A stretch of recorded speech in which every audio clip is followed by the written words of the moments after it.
ఈ పిల్లాడు ఎవరో గాని చక్కని సూచన ఇచ్చాడు. అందరూ మీకు తెలిసిన గ్రూప్లలో షేర్ చేయండి. నిజంగా రైతులకు మేలు చేయాలనుకుంటే ఇది కొంచెం ఉపయోగపడుతుంది. ఆయన అన్నా పిఎం కిసాన్ ఉపాధి హామీ కరువు పని తీయడం అన్నది నాకేమంతగా మంచి పని అని అనిపించట్లేదన్నా. అన్న పొద్దునెళ్ళి మధ్యాహ్నం వరకు చేస్తున్నారు కదన్నా, ఆడేం పని ఉండదన్న కరువు పని. సెలక్పారలు తీసుకొని బోరాలు తీసుకొని రెండు సార్లు మన్నేస్తారు.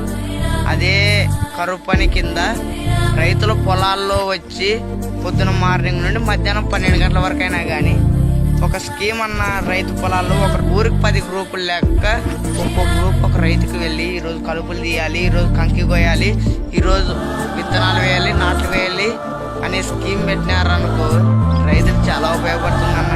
రైతులు కూలీలకు డబ్బులు లేక మందాగి ఉరేసుకొని చనిపోతున్నారన్న.